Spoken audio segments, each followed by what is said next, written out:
Hello and welcome to chapter 24 of our exploration of Wuthering Heights. So, just a reminder to like, comment, subscribe, notification bell. So, without further ado, let's continue. We'll go into chapter 24.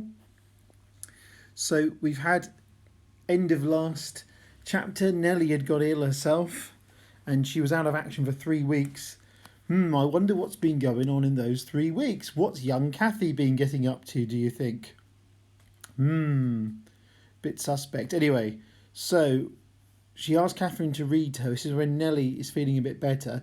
There's actually, in this chapter, there's quite a lot of recurring motif of books and reading and literacy, a bit of a theme. And actually, when you think about it, in the whole novel, there are quite a few references to books, reading, literacy, like Edgar Linton's study and his books there when he retreats away into those, doesn't he, to hide away from the reality of Catherine, the original Catherine, dying. You've got Lockwood finding Cathy's diary. You've got this chapter as well. There's plenty of things. When you start looking at it, I'm probably missing. Oh, there's other ones as well, yeah, but we'll get to those. But look out for it. It does seem to be, it's not a huge one, but it does seem to be a recurring motif, doesn't it? And imagining my sort of books did not suit her. And actually, as well, Bronte does make it clear that Nelly's self-educated and she's been over the years reading a lot of the Thrushcross Grange library books, and that's why she's a good narrator, because she's, I was going to say, smarter than the average servant. I'm getting a bit of a crossover with Yogi Bear there, but don't let that distract us. We will continue. But that's why I've highlighted that about the motif of the books as opposed to the Yogi Bear. Anyway, Ellen, are you not tired? Hadn't you better lie down now? You'll be sick keeping up for so long, Ellen. This is obviously not suspect at all. It's obviously Cathy is trying to hide her behaviour of what she wants to do. She's, of course, been going up to Wuthering Heights, visiting Linton Heathcliff. And that's what it is, like creating a cover for what she wants Nelly to go to bed, get out of the way so she can carry on her secret visits to Wuthering Heights. So that's what's happening there. But Nelly notices out of the window there's someone lurking. It's the groom, as in like the stable lad, getting her horse ready. My dear Miss Catherine, I began to vividly impressed by recent kindness to break into a scold. Where have you been riding out at this hour? And why should you try to deceive me by telling a tale? Where have you been? Speak. To the bottom of the park, she stammered. I didn't tell a tale. Obviously, this is complete lies and nowhere else. Nelly, of course, we see a few times in the novel, she does take a parental role, more specifically a maternal role. She is the closest thing to a mother figure that young Cathy has, but she also raised Hairton as well. So that makes young Cathy and Hareton's relationship as cousins later on even more dubious, actually, what I'm thinking about it. But anyway, let's not get bogged down in... I've done enough of that with my Yogi Bear. Anyway, too many sidelines today. Sorry, it's the way my mind's working. I've been to Wuthering Heights. She ends up admitting it. I've never missed going a day since you fell ill, except thrice before and twice after you left your room. So she's been visiting up there, as I said. So again, there's a theme of dishonesty as well in the novel, isn't there, and of covering untruths. So she's been giving Linton books. He is fond of reading and he thinks of leaving soon to get married. So he offered if I would lend him books out of the library to do what I wished, and I preferred to give him my own, and that satisfied him better. In contrast to the very studious Linton Heathcliff, and I was actually thinking about it as well, there must be an implication there of Linton Heathcliff being more effeminate because he's reading books that Cathy is interested in. That could imply that they're more female inclined books. And in this era, in terms of context, in this era, generally you had women would tend to read more fiction and men more non-fiction. And I believe this is true even in the modern era, actually, thinking about it. But it implies that Edgar Linton's more factual books, which are probably history, classics, law, they're probably more drier kind of non-fiction. I wonder if that's a little Little hint there. I may be reading too much into that. Feel free to disagree. You don't have to agree with what I say. I am not offended. It's fine.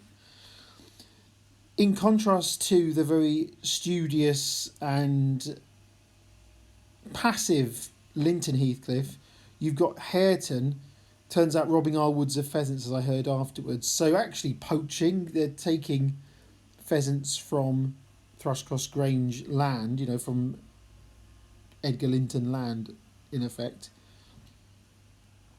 There's also another contrast here, this time between Linton Heathcliff. So Bronte deliberately creates these contrasts between the characters, between Linton Heathcliff's idea of heaven, or his heaven's happiness. His one is just lying on a bank of heath in the middle of the moors with the bees dreamily humming and nothing really going on, just relaxing. But in her mind, she, like, mine was rocking in a rustling green tree with a west wind blowing and bright white clouds flitting rapidly above, and then all these birds, lots of bird references here, all these different birds flying around, and really much, you know, life, active, dynamic, compared to the passive Linton Heathcliff, or the Linton line. And you've got young Cathy here. It's much more dynamic, more vibrant's a word, that's a good word for it, more vibrant than the much more passive Linton Heathcliff perspective of nature. So we will continue. And it's summed up nicely here. He wanted all to lie in an ecstasy of peace. I wanted all to sparkle and dance in a glorious jubilee. So there's a nice metaphor there. And that is a nice little quotation that you've got Bronte juxtaposing those two cousins and their own attitudes towards nature, the passive versus the dynamic. I like that. I think it's quite an interesting one.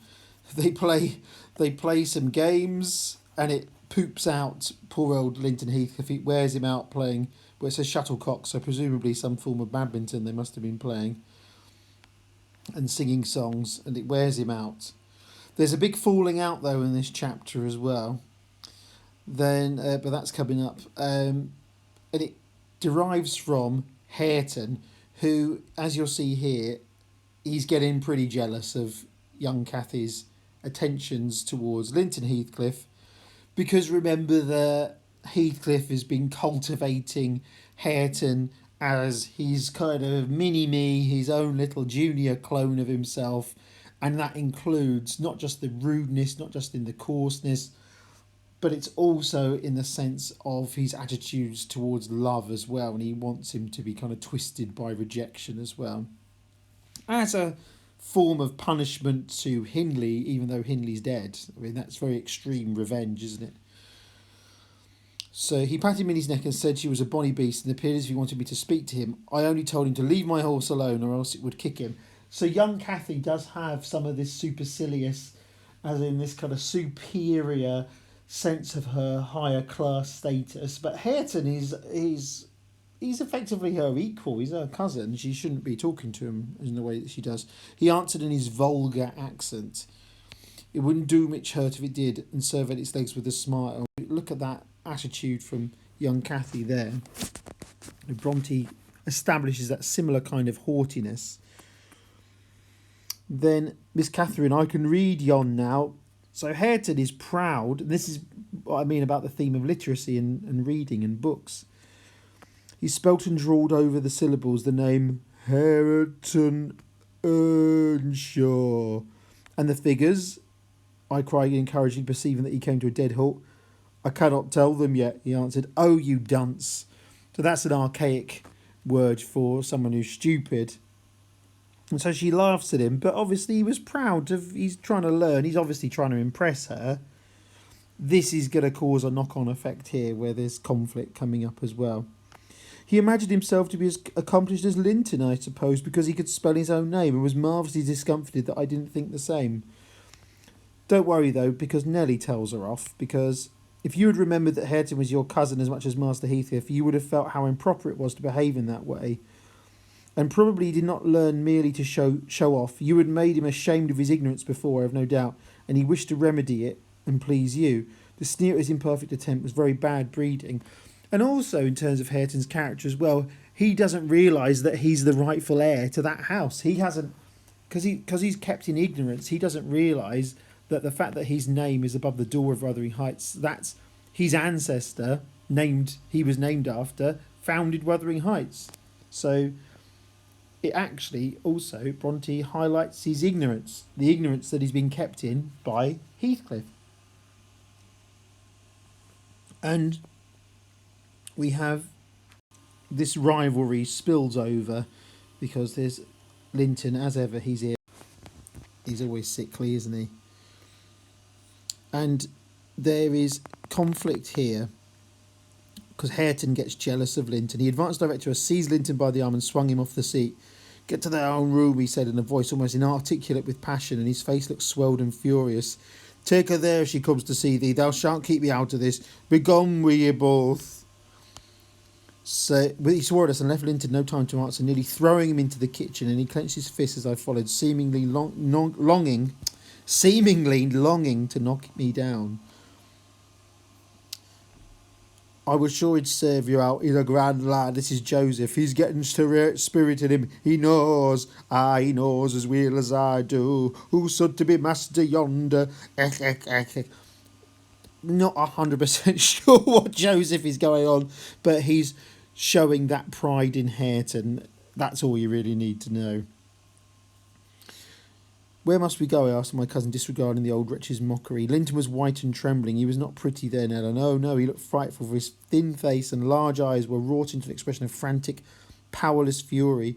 He grasped the handle of the door and shook it. It was fastened inside. "If you don't let me in, I'll kill you. If you don't let me in, I'll kill you," he rather shrieked, and then said, "Devil, devil, I'll kill you, I'll kill you." Joseph uttered his croaking laugh again. "There, that's to father," he cried. To Joseph, he's mocking, but he's recognising this anger, "I'll kill you, I'll kill you." There is a bit of Heathcliff in him. Linton Heathcliff, as weak and passive as he is, there is a bit of the Heathcliff about him. It's empty threats, though, because Linton is defective. He wouldn't be able to actually physically do that because he's so sickly all the time. And he combines really the worst elements of his parents, all the weaknesses of his parents, doesn't he? And he ends up coughing again, as he always does, in one of his coughing... that was dangerous. His coughing fits. I exclaimed that he had killed Linton and I would enter. That's hyperbolic there. So Catherine's concerned. "Miss Catherine, I'm ill grieved again, but it's rather too bad. I gave him a cut with my whip, thinking perhaps he would murder me." That's Catherine there beating away Hairton. But this sequence is to highlight it's Hareton's jealousy in this instance, and also how Linton is actually also like his father, and he's got similar traits there as well. Then what confounded me when he did open his mouth, it was to utter the falsehood that I had occasioned the uproar. This is when she goes back, and she leaves. She goes back to visit Linton again, Linton Heathcliff, and he makes out that it was all her fault. So again, this is again the petty, small-minded, vindictive nature of Linton Heathcliff. He's got these elements from his father, and he does explain himself here as well. They do get back together. We were reconciled. We cried, both of us, the whole time I stayed. But yeah, I was sorry Linton had that distorted nature. See, and I should have highlighted that bit, sorry. But that's, again, reference to his lineage with Heathcliff as his father. So she wants to go back to Wuthering Heights, and she says, "Don't tell my dad," which is Edgar Linton. Nelly, that always puts Nelly in a really difficult position because she's a servant. If she lies to her employer, she's going to get sacked, so she can't really do this. It requires some study, so she goes to think about it. She ends up telling Edgar Linton, with the exception of her conversations with her cousin and any mention of Hairton. So she does edit some of the information out. She doesn't actually tell him everything to do, so I missed that bit. And all she got to comfort him. But Edgar Linton was a promise that he would write and give him leave to come to the Grange when he pleased, but explained that he must no longer expect to see Catherine at Wuthering Heights. Perhaps he'd been aware of his nephew's disposition and state of health, he would have seen fit to withhold even that slight consolation. So that's Nelly's observation about Linton's frail health. But Edgar Linton says you can't go up to Wuthering Heights anymore, but he can come down here and see you. But Linton finds travelling 4 miles to be like, crossing vast gulfs of desert. It's just too exhausting for Linton Heathcliff to travel that far, so he's not going to go, is he? So anyway, thank you. I'm sorry about the Yogi Bear stuff earlier on. Hope you enjoyed that one. Like, comment, subscribe. Look at my other videos. There's loads of these now. And I will see you on the next one. Have a good day or night, whatever you are doing. Thank you very much and goodbye.